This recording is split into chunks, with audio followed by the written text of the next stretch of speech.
पिछले दिनों social media में एक विवाद देखने को सुनने को मिला। उससे पता चला मुरारी बापू जी जो बड़े प्रसिद्ध कथावाचक हैं राम कथा के, वृद्ध हैं, उनकी पत्नी दिवंगत हो गई। पत्नी के दिवंगत होने के बाद वो काशी गए और काशी में जाकर भगवान शंकर का उन्होंने पूजन किया। कई मंदिरों में गए, उन मंदिरों में भगवान शंकर का अभिषेक किया। ये बात उन्होंने खुद बताई। ये सुन करके जो सनातन धर्मानुयायी हैं उनके पेट में मरोड़ उठना शुरू हो गया, क्योंकि सनातन धर्म की परंपरा के अनुसार किसी के घर में अगर कोई पैदा होता है, जन्म लेता है, तो उसको जनना शौच लगता है। अशौच माने अपवित्रता। जन्म के कारण पैदा हुई अपवित्रता। और इसी तरह किसी के घर में अगर किसी की मृत्यु हो जाती है तो उसको मरणा शौच लगता है।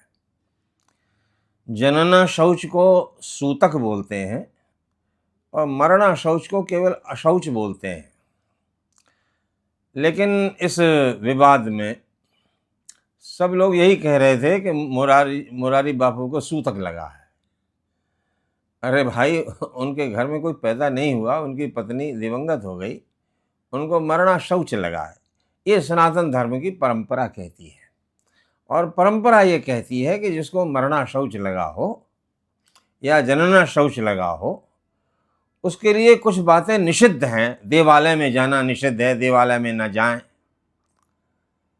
आदि आदि कई कार्य उसके लिए निषिद्ध हैं कि ये काम मत करो।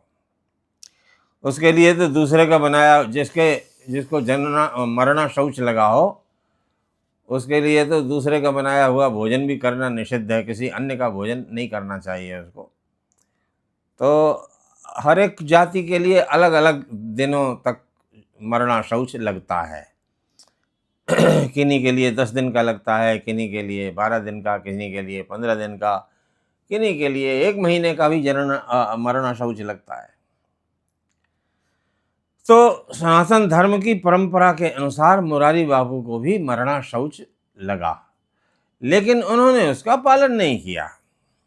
तो अशौच अवस्था में वो अस्पृश्य हो गए और उस अस्पृश्य अवस्था में वो मंदिर में गए और मंदिर में जाकर के उन्होंने मूर्ति को स्पर्श भी किया, उसका पूजन भी किया, सब किया।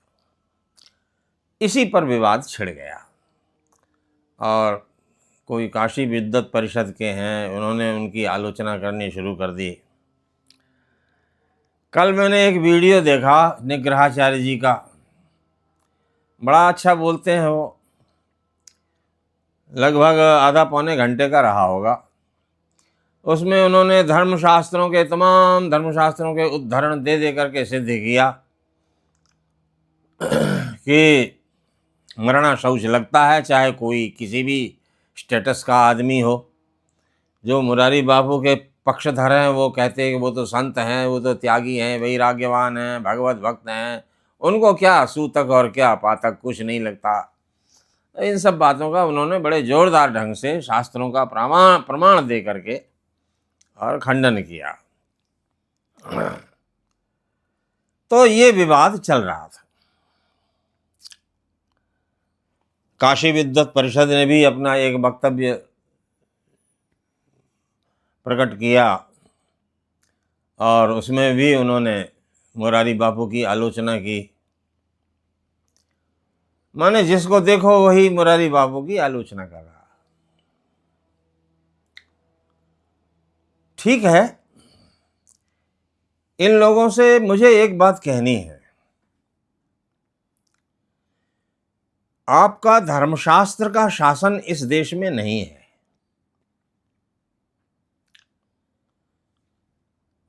तो जिसके हाथ में शासन नहीं होता है वो किसी को शासित नहीं कर सकता है। आज शासन भारतीय संविधान का है। इस संविधान को 1947 में इस देश की जनता ने स्वीकार किया है और तब से आज तक स्वीकार ही करते आ रहे हैं। इसी के आधार पर इस देश की सारी व्यवस्था का संचालन होता है। अब ये संविधान क्या कहता है, मैं इसकी ओर आप लोगों का ध्यान आकृष्ट करना चाहता हूं। वैसे इस संविधान में लिखा तो ये है, we the people of India, हम भारत के लोगों ने इसको स्वीकार किया है। लेकिन कितने, ये बात भी सफेद झूठ है, कितने लोगों ने इस संविधान को पढ़ा होगा? किसी ने नहीं पढ़ा। और न ये प्रश्न कोई करता है। अगर आपके नाम से मैं कोई काम करूं, कोई गलत काम करूं या सही काम करूं, आपका नाम उसमें इन्वॉल्व हो, तो आप मुझ पर केस करेंगे कि भाई मैंने तो ये काम किया नहीं और तुम मेरा नाम क्यों घसीट रहे हो इसमें। इतनी बड़ी पुस्तक लिखी गई और भारत की जनता के नाम से लिखी गई कि भारत की जनता ने इसे बनाया, इसे स्वीकार किया। अगर आपने बनाया, आपने स्वीकार किया, तो आपको तो ज्ञात होना चाहिए ना इसमें क्या क्या चीजें लिखी हुई हैं।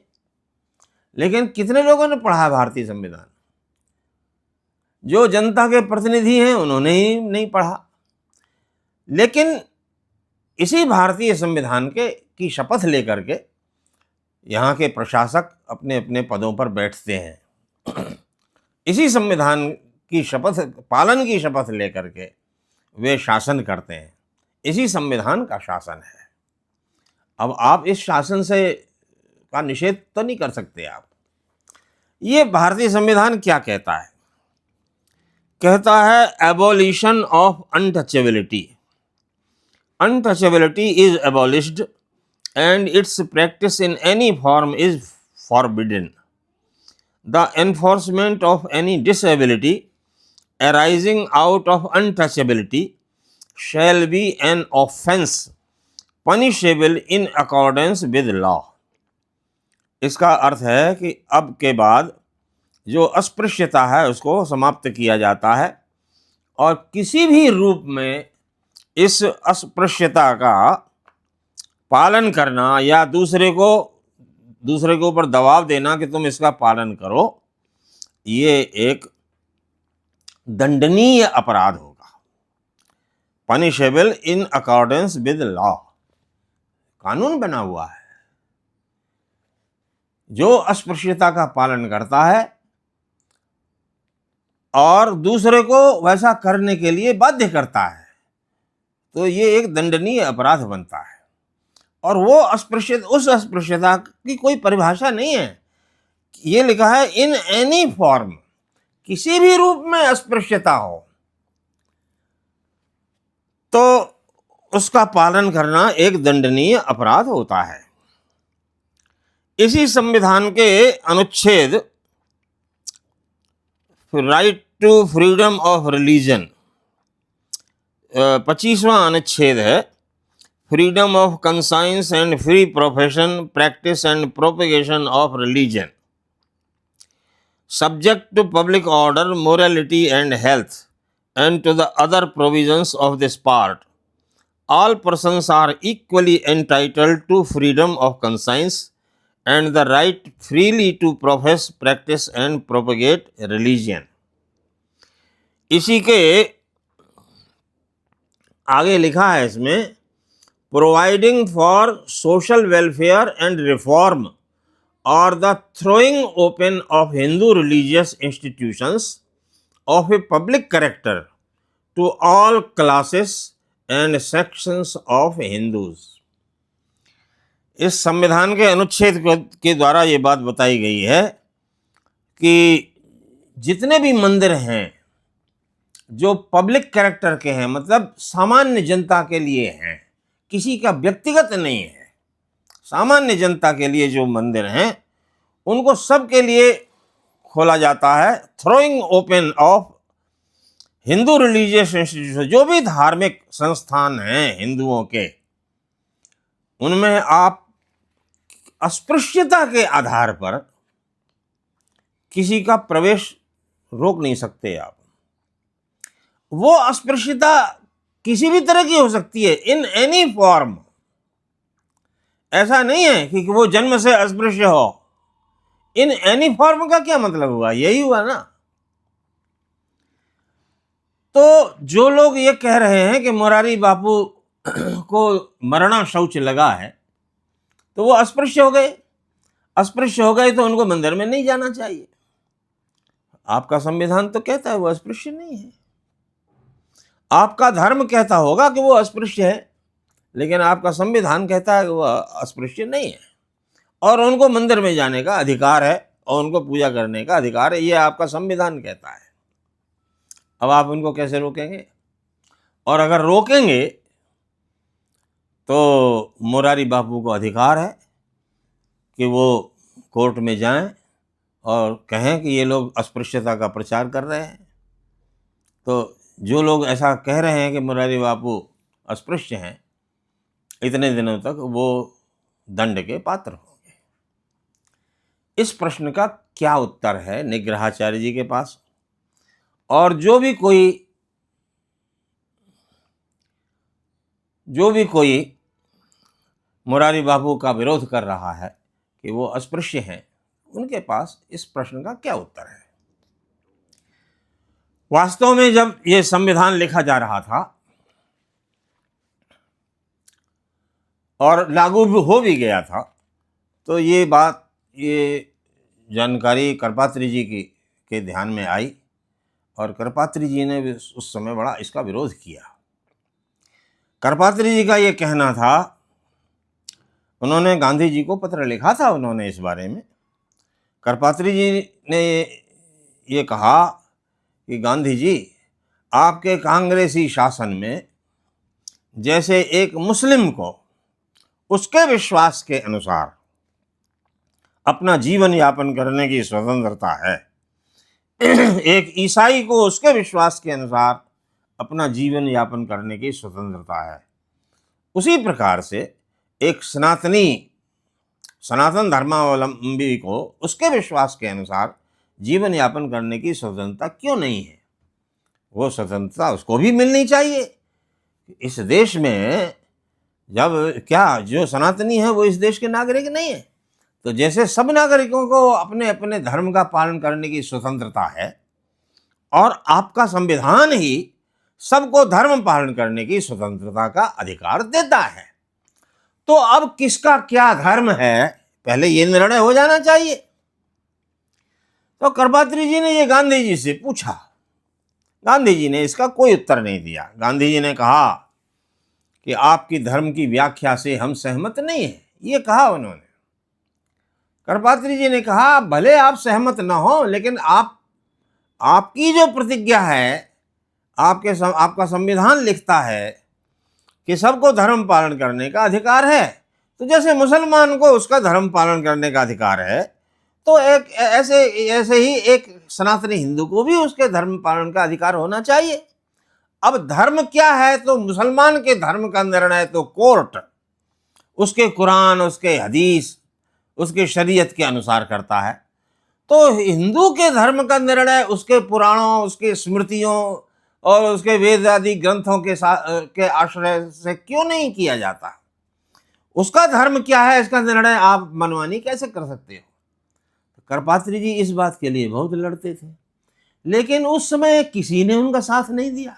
वो अकेले गांधी जी का जो आंदोलन चला था, मंदिर प्रवेश, हरिजन मंदिर प्रवेश, तो हरिजन मंदिर प्रवेश आंदोलन गांधी जी ने चलाया, उसका करपात्री जी ने विरोध किया। अब करपात्री जी ने विरोध किया, तो अकेले विरोध करने से क्या होगा? उस समय मैं छोटा था, मैं देखता था काशी में टाउन हॉल पर बड़ी जोरदार सभा होती थी, करपात्री जी बड़े गरजते थे। लेकिन उसके बाद करपात्री जी ने उस मुद्दे को छोड़ दिया। क्यों छोड़ दिया? वृंदावन आए हुए थे, किसी ने कुछ पूछा होगा, उसके उत्तर में वो बता रहे थे, तो मैं खड़ा खड़ा वहाँ सुन रहा था। मैं तो छोटा सा बालक था उस समय, मैं इन सब बातों को ज़्यादा समझता नहीं था, लेकिन इतनी बात मुझे ध्यान में है। कृपात्री जी ने कहा कि ये मंदिर प्रवेश आंदोलन के विषय में मैंने भारतवर्ष के सभी मंदिरों को पत्र लिख करके इस विषय में उनके विचार जानने चाहे कि भाई इस विषय में आपकी क्या राय है। तो कृपात्री जी का कहना था कि प्रायः सभी मंदिरों ने लिख करके भेज दिया कि हमारे यहाँ तो हरिजनों का प्रवेश कोई निषिद्ध नहीं है, जहाँ तक सब आते हैं वहाँ तक हरिजन भी आ सकते हैं। तो कृपात्री जी ने कहा जब सबने हाथ खड़े कर दिए कि हमारे यहाँ तो मंदिर प्रवेश की कोई निषेध नहीं है, तो बोले हमने भी अपना हाथ खींच लिया। जब कोई हमारे साथ है ही नहीं तो हम अकेले क्या कर लेंगे। तो ये झगड़ा जहां से शुरू हुआ था वहां तो किसी ने साथ दिया नहीं। अब आप कहते हो कि मुरारी बापू को मरना शौच लग गया तो वो अस्पृश्य हो गया, तो वो धर्म विरोधी कार्य कर रहा है। अरे भाई, एक मुरारी बापू ही अस्पृश्य है? आपके धर्मशास्त्र की दृष्टि से एक मुरारी बापू ही अस्पृश्य है क्या? दूसरा कोई अस्पृश्य नहीं है? तो क्या आप वहां रोकते हो क्या कि भाई जो अस्पृश्य हो, क्या समाज को ये सिखाते हो कि भैया इस अवस्था में मंदिर में प्रवेश नहीं करना चाहिए, और सिखाओगे तो आपका संविधान इसको रोकता है। अब इसका क्या इलाज है आपके पास? कोई इलाज हो तो मेरे को भी बता दो। अब एक इलाज हो सकता है वो ये कि देखो, संविधान एक तरफ सबको धर्म पालन की स्वतंत्रता का अधिकार देता है, और दूसरी तरफ ये कहता है कि किसी को मंदिर में जाने से आप नहीं रोक सकते, आप अस्पृश्यता का पालन नहीं कर सकते। तो जब तक आप धर्म की परिभाषा नहीं करते तब तक आप कैसे कह सकते हैं कि सबको धर्म पालन का अधिकार है? आपने तो सबको एक डंडे से हाँक दिया। माने मुसलमान जो मानता है वो भी उसका धर्म है, ईसाई जो मानता है वो भी उसका धर्म है, और एक सनातनी हिंदू जो मानता है वो भी। ये सब धर्म कैसे हो सकते हैं? सब परस्पर विरुद्ध है। एक मूर्ति पूजा को धर्म मानता है, दूसरा मूर्ति पूजा को कुफ्र मानता है, तो दोनों धर्म कैसे हो सकते? कोई तो लक्षण होना चाहिए। लेकिन ये बात कोई नहीं पूछता किसी से। इतने लोग इस भारतवर्ष में बड़े बड़े धर्माचार्य हैं, बड़े बड़े विद्वान हैं। जब से ये संविधान बना तब से किसी ने पूछा कि भाई आप जिस धर्म के पालन की स्वतंत्रता का अधिकार देते हो उस धर्म का डेफिनेशन तो करो, उस धर्म की परिभाषा तो करो, उस धर्म का लक्षण तो करो। कोई नहीं पूछता है, आज तक किसी ने नहीं पूछा। और नहीं पूछा तो इसकी परिभाषा नहीं लिखी हुई है। नहीं लिखी हुई है तो उनके लिए ये सब धर्म है। और मुसलमान का धर्म तो वो है जो उसके धर्म ग्रंथों में लिखा है, लेकिन हिंदू का धर्म वो है जो वो कहेंगे कि अस्पृश्यता धर्म अधर्म है तो अस्पृश्यता अधर्म हो गई। ये बड़ी विचित्र बात है। ये बात, अच्छा हम आप यहाँ बैठ करके इन सब बातों को बोल रहे हैं रूम में बैठ करके।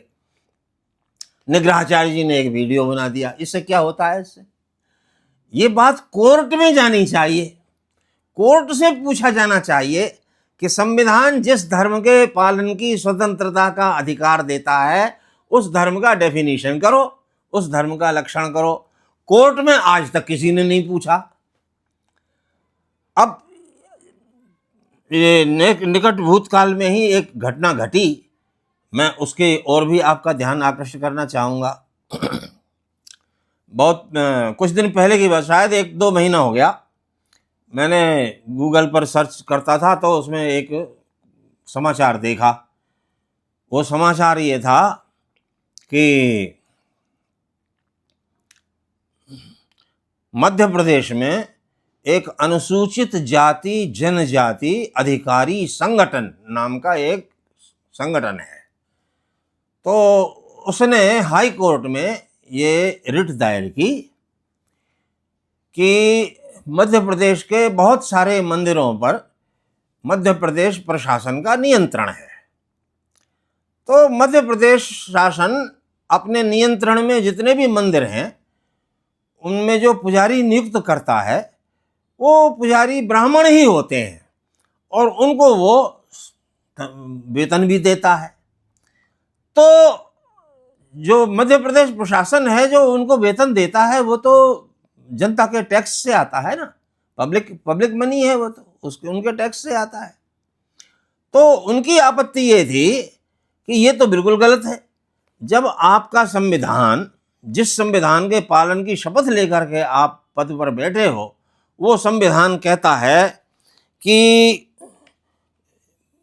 भारतवर्ष के किसी no citizen shall on grounds only of religion, race, caste, sex, place of birth, or any of them be subject to any disability, liability, restriction, or condition with regard to access to shops, public restaurants, hotels, and places of public entertainment, or the use of wells, tanks, bathing ghats, roads, and places of public resort maintained wholly or partly out of state funds or dedicated to the use of general public।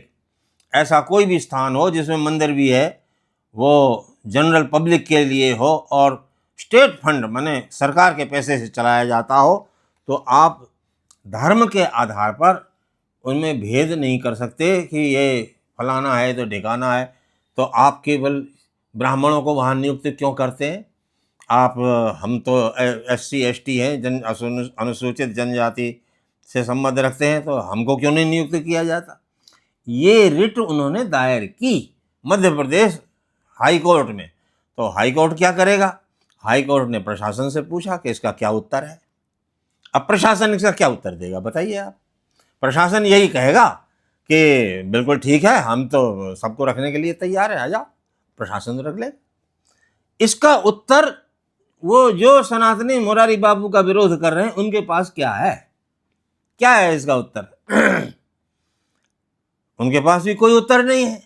हमारे पास उत्तर था। मैंने कहा कि धर्म की परिभाषा करवाओ high court से, और जो लोग जिन लोगों ने रिट दायर की है उनसे परिभाषा करवाओ कि भाई आप धर्म के आधार पर ही अपना अधिकार मान रहे हो ना, तो पहले धर्म की परिभाषा करो। लेकिन ये बात किसी की समझ में ही नहीं आती है। मैंने अपने परिचय के कई लोगों से इस विषय में बात की। उन्होंने कहा हाँ आपकी बात तो बिल्कुल सही है, और ये हम इस मुद्दे पर हमारी संस्था है, फलानी संस्था है, ढिकानी संस्था है, और उसकी ओर से अब वकील खड़ा करेंगे। और हमने कहा ऐसा है, वकील से पहले हमारी बात करवाओ।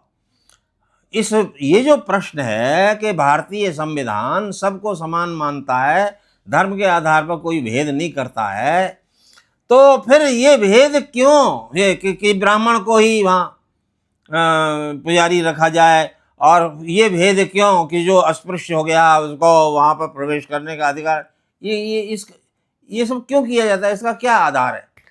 ये सब बातें अब देखो, करपात्री जी ने भी समाज को जागृत करने के लिए इन सब बातों का खूब प्रचार किया, लेकिन कोर्ट में ये बात नहीं उठाई।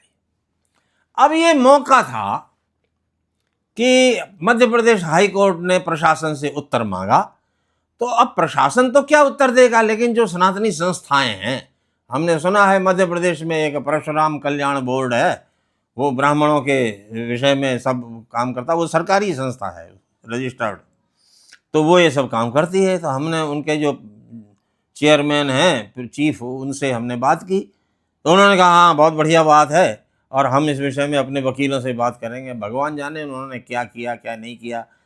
हमने उनको अपनी सारी शंकाएं बताई और उनको लिखाया कि हमारी शंका ये सब है, आप धर्म की व्याख्या करवाइए कोर्ट से, आप इंडियन सिटीजन की व्याख्या करवाइए कोर्ट से कि भारतीय नागरिक की क्या परिभाषा है। इसमें तो केवल इतना ही लिखा है, भारतीय नागरिक किसे कहते हैं? Citizenship at the commencement of the constitution, at the commencement of the constitution every person who has his domicile in the territory of India and who was born in the territory of India and either of whose parents was born in the territory of India and who has been ordinarily residents resident in the territory of India for more than not less than 5 years immediately preceding such commencement shall be a citizen of India। ये citizenship की परिभाषा है। इसका मतलब यह है कि भारतवर्ष में कोई गद्दार भी पैदा हो जाए तो उसको भी आप सिटीजन मान लोगे। अरे आपके घर में चूहे पैदा हो जाते हैं तो आप उनको उस घर का निवासी मान लेते हो क्या? है आपके सिर में जुए हो जाते हैं तो आप पैदा हो गए सिर पे जुए तो उनको वहाँ रहने देते हो क्या? तो फिर इस देश में जो भी पैदा हो गया वो इस देश का नागरिक कैसे हो सकता है? लेकिन इसमें लिखा है, लेकिन अब इस प्रश्न को हम यहाँ बैठ करके आपस में एक दूसरे के सामने, उससे कुछ होने वाला तो है नहीं। निग्रहाचार्य जी ने वीडियो बना दिया, उससे क्या होता है? आप अपने धर्म शास्त्रों का प्रामाण्य पहले कोर्ट में सिद्ध कीजिए। आप कोर्ट में सिद्ध कीजिए कि ये प्रमाण नहीं है, कि सिद्ध कीजिए आप। आपके पास बड़े तर्क हैं, बड़ी युक्ति है, बड़े प्रमाण हैं, तो जब तक उन प्रमाणों का ये इस पर केवल घर में बैठ करके बहस करने से कुछ होने वाला नहीं है। आप बहुत दिनों से आप बहस शास्त्रार्थ कर रहे हो कि स्वतः प्रमाणम परतः प्रमाणम कीरांगना यत्र, ये वो देश है जहाँ पर तोता मैना भी वेद स्वतः प्रमाण है क्या परतः प्रमाण है इस विषय पर शास्त्रार्थ करते थे। अरे तो यहाँ बैठ के शास्त्रार्थ करने से क्या होगा? कोर्ट में जाके करो ना, कोर्ट में जाके कहो कि ये प्रमाण नहीं है, धर्म में हमारे जो धर्मशास्त्र हैं वो प्रमाण है। इन सब बातों को सुनने को कोई तैयार नहीं है, बस मुरारी बापू के पीछे लठ लेकर के पड़ गए। अरे तो एक मुरारी बापू ही थोड़ी अस्पृश्य है, बहुत सारे अस्पृश्य हैं। आपके धर्मशास्त्र की परिभाषा के अनुसार जितने अस्पृश्य हैं और जो आपको बता करके जाते हैं क्या मंदिर में, उनको आप रोक सकते हो? और रोकने का प्रयास करोगे तो सीधे जेल की हवा खाओगे, जेल जाओगे। तो इसलिए हमारा निवेदन इतना ही है, हमारे अंदर भी ये बातें उबलती हैं तो मैं क्या करूं? मेरी पहुंच जिन तक है उन तक मैं अपनी बात पहुंचाता हूं। अब ये एक साधन है, इस साधन से मैं लोगों तक अपनी बात पहुंचाता हूं। अब आपको जो उचित लगे सो कीजिए।